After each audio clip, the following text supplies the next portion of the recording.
একটা ব্যর্থ intelligent officer.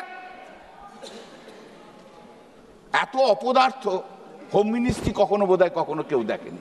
ভারতবর্ষের 140 কোটি মানুষের কাছে হাত জোর করে ক্ষমা চান যে আপনাদের গাফিলতিতে, আপনাদের নেগলিজেন্সির জন্য 26 জন লোক মারা গেছে। অবাক হবার মতো বিষয় হলো যে এই সন্ত্রাসী হামলাকারীরা কি করে সেদিন ওখানে এলেন, 4 জন টেররিস্ট কি করে এলো, 4 জন টেররিস্ট এসে 26 জনকে গুলি করে মেরে দিয়ে চলে গেল। আমাদের বিএসএফ কি করছিল, আমাদের সিআইএসএফ কি করছিল? আমাদের বিআইএসএফ সিআইএসএফ নেই। মাননীয় অমিত শাহ কি করছিলেন, হোম মিনিস্টার আপনি কি করছিলেন সেদিন? গোটা ডিপার্টমেন্ট স্তব্ধ। আজকে তাদের গাফিলতির জন্য, বিএসএফ সিআইএসএফ এর গাফিলতির জন্য আজকে 26 জনের প্রাণ হারিয়েছে এবং 4 জন টেররিস্ট হাঁটতে হাঁটতে হাঁটতে হাঁটতে হাঁটতে হাঁটতে পাকিস্তান চলে গেল, আর আমাদের বিএসএফ সিআইএসএফ জওয়ানরা বসে বসে দেখলো। অমিত শাহজি চলে গেছেন, এখন নিত্যানন্দজি রয়েছেন।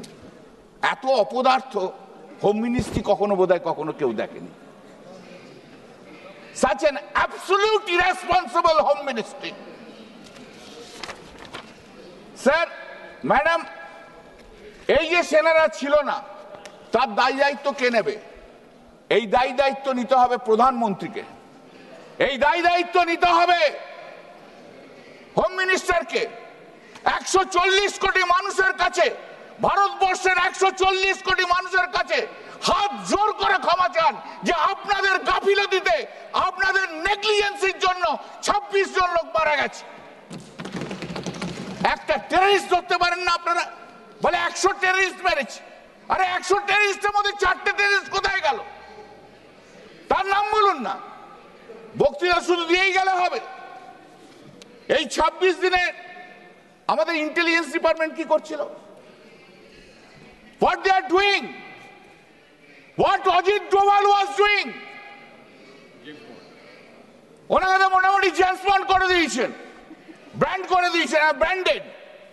তা কি করছিল ইন্টেলিজেন্স ডিপার্টমেন্ট? ব্যর্থ। এখনো পর্যন্ত কেন এই লোকটাকে রাখা হয়েছে? একটা ব্যর্থ ইন্টেলিজেন্ট অফিসার। অপোজিশনের ইডি সিবিআই লেখার জন্য অজিত গোয়াল খুব দক্ষ, আর পাকিস্তান থেকে এসে এখন গুলি করে মেরে দিয়ে যায়, তখন অজিত গোয়াল একদম স্তব্ধ। এই তো আমাদের ইন্টেলিজেন্স ডিপার্টমেন্ট। আপনি মাননীয় প্রধানমন্ত্রী, আপনি হাউসে বলেছিলেন 2014 সাল থেকে শুনে আসছি যে আপনি পাহারাদার, ভারতবর্ষের পাহারাদার। আপনি এমনই একটি পাহারাদার যে 4 জন টেররিস্ট ঢুকলো, গুলি করে মেরে দিয়ে 26 জনকে মেরে দিয়ে চলে গেল, টাক টাক টাক টাক করে বাইরে বেরিয়ে চলে গেল। বাবা, কি পাহারাদার আমার! আর পাহারা দেবেন না, দয়া করে আপনাকে বলছি। আপনি জানেন এবার পাহারা দেওয়ার দরকার নেই। আপনার মতো পাহারাদার থাকলে আরো ভারতীয়র মৃত্যু হবে। আপনার অভ্যেস, দেশের সব কৃতিত্ব আপনি নিয়ে নেবেন। সেই করোনার সময় ডাক্তাররা খাটলো, কৃতিত্ব হচ্ছে কার? নরেন্দ্র মোদী। চন্দ্রাভিযানে সায়েন্টিস্টরা করলো, কৃতিত্ব কার? নরেন্দ্র মোদী। অপারেশন সিঁদুরে লড়লো কারা? ভারতীয় সেনাবাহিনীরা। কৃতিত্ব কার? নরেন্দ্র মোদী। মানে কি হয়? মানে বাহ, এটা অদ্ভুত ব্যাপার। ভারতীয় সেনাবাহিনী 6 মে গভীর রাতে পাকিস্তান এবং পাকিস্তান অধিকৃত কাশ্মীরে অবস্থিত 9টি জঙ্গি ঘাঁটিতে এয়ার স্ট্রাইক চালায়।